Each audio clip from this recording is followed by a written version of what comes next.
Everyone wants more money, but most of us weren't taught how to create an abundant life. That's where the law of attraction, manifesting success stories show comes in. If you are ready to have more money, create more freedom, and experience more fun, turn the volume up. It's time to learn how to create the prosperity and life you have been dreaming of. Here's your host, Cassie Parks.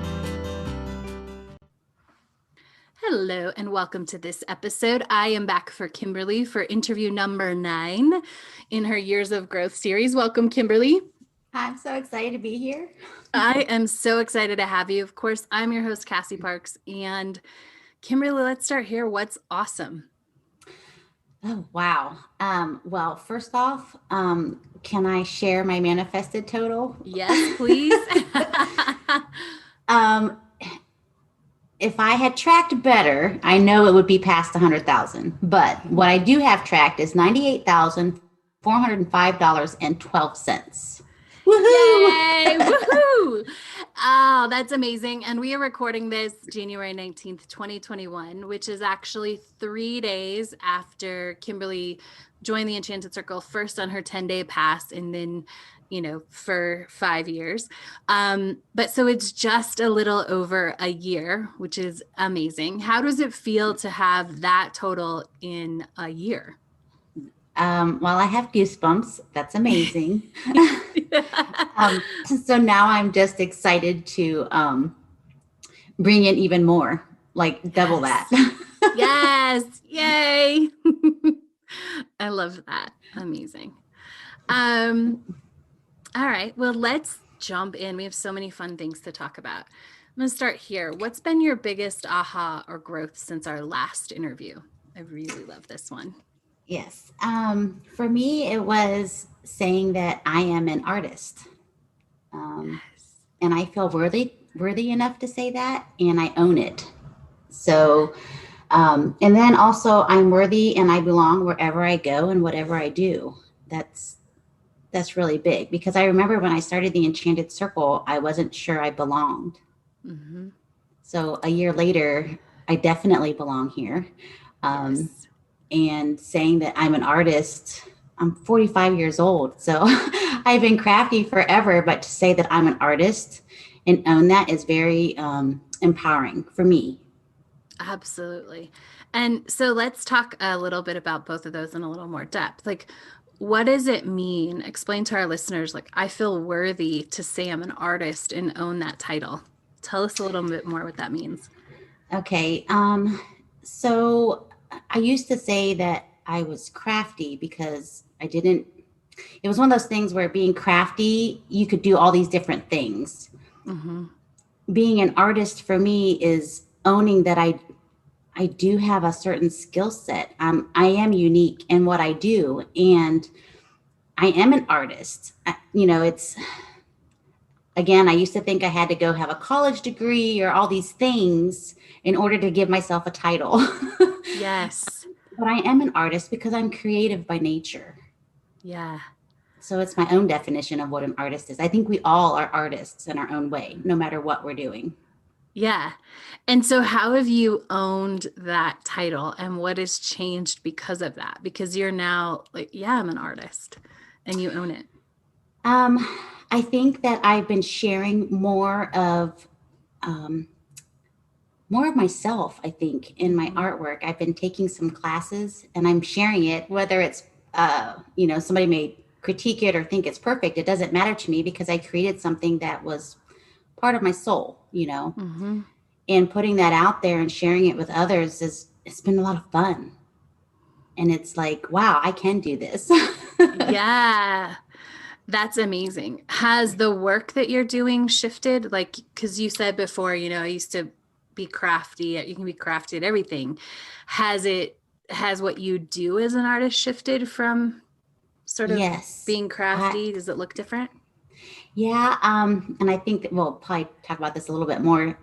But I have always loved journals and planners and those types of things, like creating flyers. And now I'm learning how to make them myself from scratch And that's been so much fun. Like I have lost track of time where I've stayed up till 3 o'clock in the morning, 5 o'clock in the morning, because I lost track of time creating. Mhm. And it feels, I'm not even sure what word to put there, but it feels more authentic, Mm, yeah. more real, more me. Yes. I I love think that. that's the difference. Yeah. It feels Hmm. authentic. Yeah. Yeah. And I have goosebumps. So that's the word. That's amazing. Oh, so much fun. And I really, I want you to speak to what I'm about to say because I might not have it right. I feel almost when you were crafty, you felt like you had to show other people how to do it.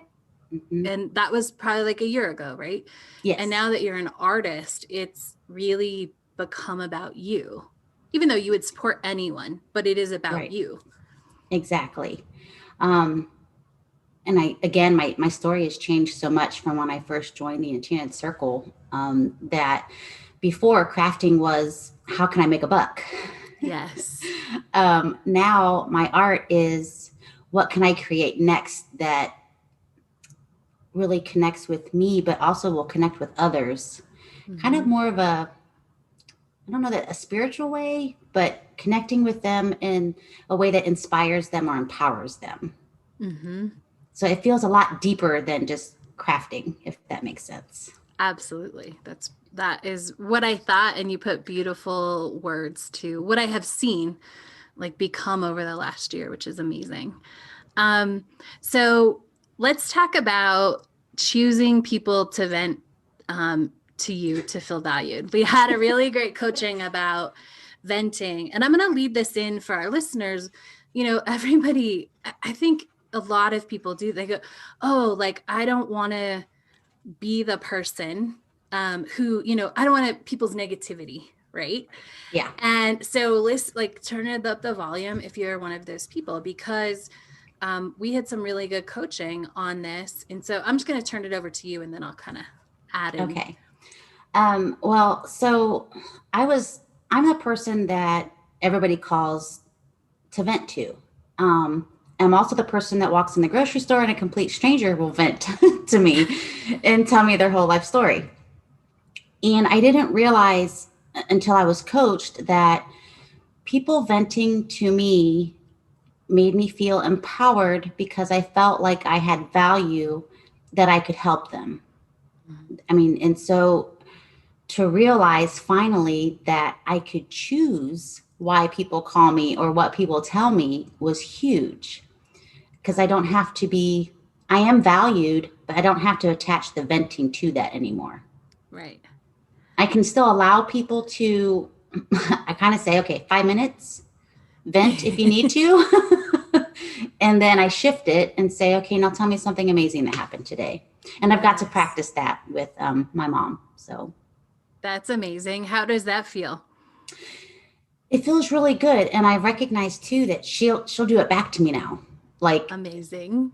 I don't call her to vent as often. And we kind of check each other, we Right. balance that out, saying, okay, well, vent for your 5 minutes and then tell me what's amazing today. Or what did Yes. you manifest? And those conversations are so much more fun than just sitting and bitching on the phone for 30 minutes. Right. Yes. Yes. And I want to for our listeners to come back a little to this value in this how we trained it. Like part of the coaching was also like, oh, you've trained people. Like I'm that person, right? Right. And that's something that people don't it's this is all part of a self-growth and a self-worth journey. And you're not the only person. Like somebody listening, probably more than one somebody is going to have an oh, aha, like I do get value when people vent to me, right? And if Right. I don't want that, I have to get my value a different way and I have to choose how I want the conversation. Because one of the things we coached on is like, you've trained them to do that. It's not Yeah, even, that was kind of a hard pill to swallow yeah. for just a minute. As soon as I recognized it, yeah, I was like, Mhm. oh wow, you're right. I have, and I think that's with other areas too. But I have trained people that you can dump on me and you'll feel better, and I'll carry your the weight of the world on my shoulders for you, which Yeah. that's not, I don't want to do that anymore. Right. Yes. And And you're I not. Yeah. don't. Yeah. And I love that you put it that way, because that's so clear for our listeners about what's happening. And so often I think people start doing any type of work and they're like, oh, I don't want the negative. Like, how do I not attract this? Mhm. And really what you have to do is retrain the people in your life. And what you did a beautiful job and very instant, and I want to talk about the evidence that came right behind it, was even though it was a hard pill to swallow, you were like, oh yeah. And immediately we're like, that's not who I want to be anymore. And started to choose. I want people to call me and they celebrate and ahas. And I will give them a space, but we are going to talk about what's amazing. Right. Yes, Yeah. absolutely. And those conversations are they're much more empowering. They're much more, they fill you up. I mean, yes. they just feel so much better. Yeah. I love that. What was the evidence with your son that happened like very quickly after we had this coaching? Yeah, it was amazing.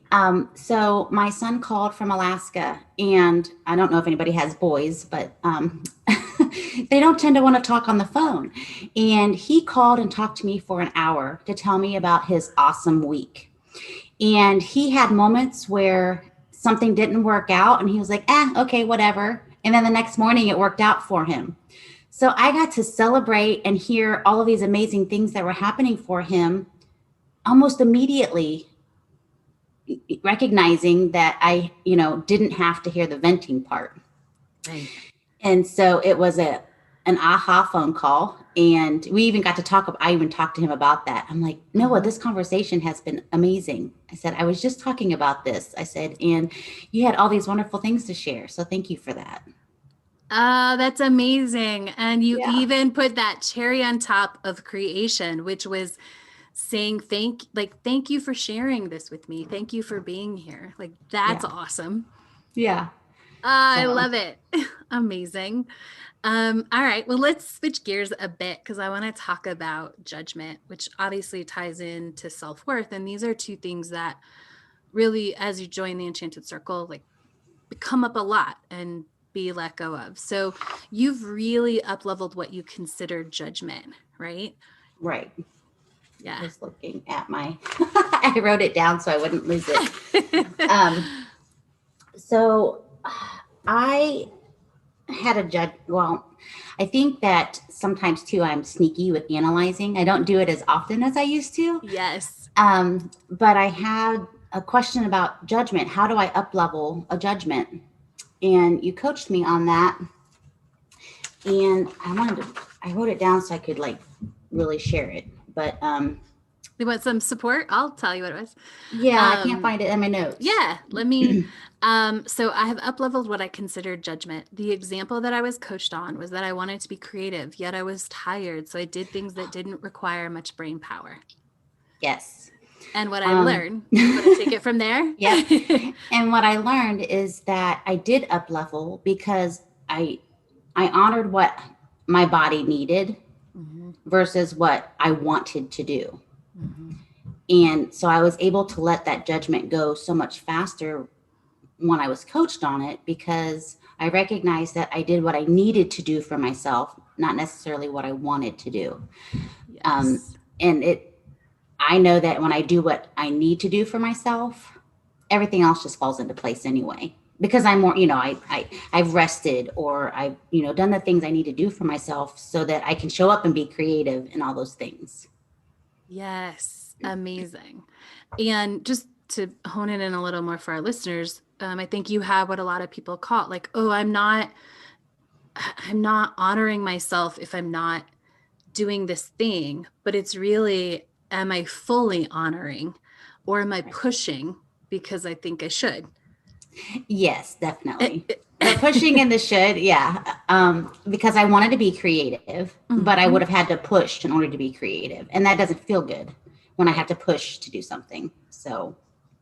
That's amazing. And I would love to know what happened after that up level. Did you just go take care of yourself and then like creating this easy, or what followed that? So I want to say that I went after I needed rest and my body wanted Mm-hmm. rest. And once I did that, and I think I played a game on my iPad, which is not Yeah. any brain power whatsoever. Right. Um, and then I think it was the next day, I took a class on illustration and I drew a fox. And Amazing. I showed up fully present and had so much fun doing it. But if I had Mhm. tried to do it the day before, I think that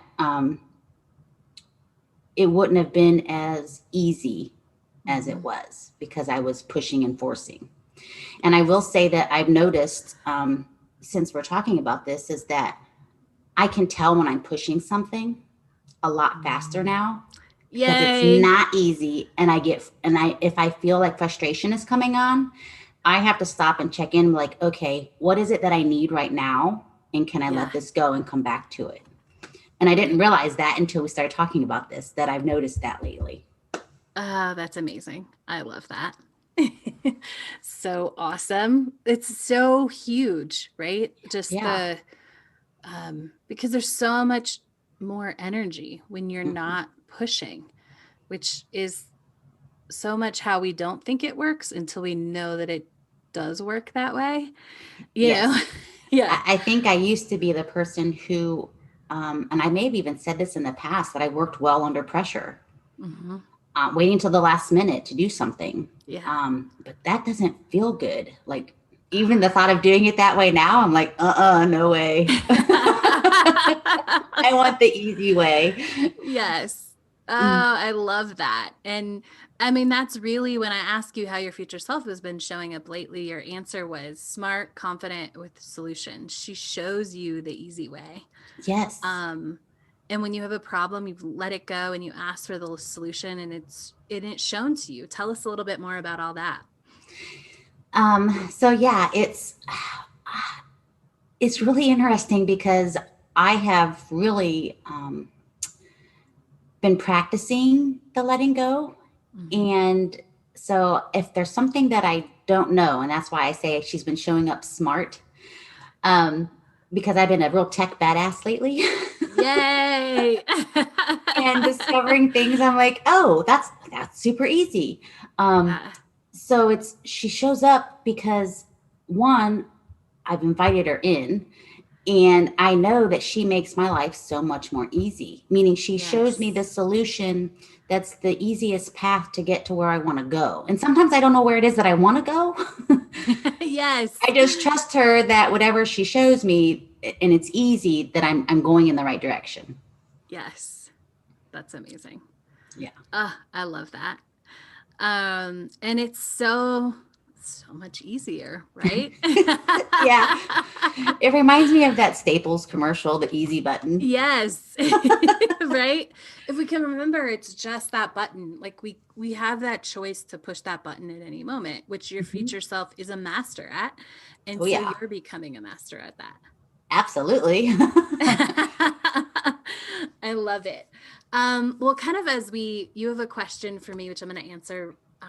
But let's talk a little bit about money first. Okay. Um, and a couple of the manifestations that have happened over the past couple months.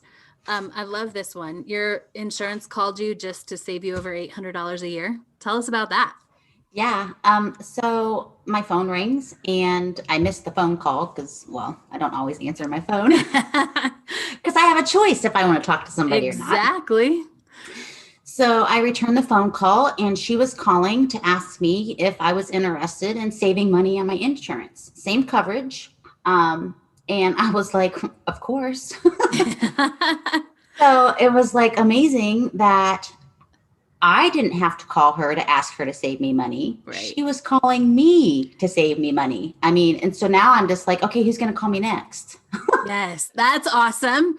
I Yeah. mean, which keeps happening, right? Because your son got his own cell phone plan and then that saved you $1,755 a year, right? Yes. And then I Yeah. have a funny story. I went on a date with my husband and we happened to Amazing. go to Target afterwards. And he was really funny. There was an AT&T guy there, and he's like, well, I want to walk by him so I can, he wanted to like just tell him that I have the best plan already, so you can't offer me something better. Not sure why. So I'm like, okay. So we walk by and he's like, yeah, I got the best plan. He goes, I work for Spectrum. He's like, oh, so you use Spectrum cell phones? And Josh was like, no. He's like, oh, well, who do you use? And we're like, Verizon. So he went about this whole spiel, and he can save us another $1,200 a year if we switch from Verizon to AT&T. Amazing. Yeah. So I just have to do a couple of things, and I think we're switching to AT&T and saving another $1,200. Yay. Which is awesome. Yeah. And part of changing our money story is changing our awareness to notice that, right? But also what we do with that and having more intention, because a lot of people may be like, oh, well, I'm remembering I switched and I saved $100, but I didn't notice, right? Mm-hmm. But as we write our money story, that's about $300 a month. So how is that? Have you decided yet? How are you allocating that? Where's that going when it comes? The hubby What are wants you to go on doing a with it? vacation. Ah, yay. He's like, we need to go to the beach this year. He goes, I've got to put my feet in the water. He goes, I need some sand, I need some sun, and I need some ocean. So Amazing. yeah. Ah, So that's where that we'll is be putting awesome. that extra money. Yeah. Yay. I'm How does it excited. feel to know exactly where it goes and just to be like, yeah, it's what I want?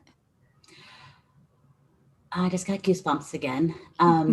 I think because, well, part of the reason the goosebumps is that it feels amazing. And yet it also is because it's with my husband, having that conversation with him. Yeah. And him recognizing that, hey, we're going to have more money saved each month. What are we going to put it towards? So that was a fun conversation. And then knowing that that extra money we can put towards a vacation for the family. He's like, we need a family vacation this year.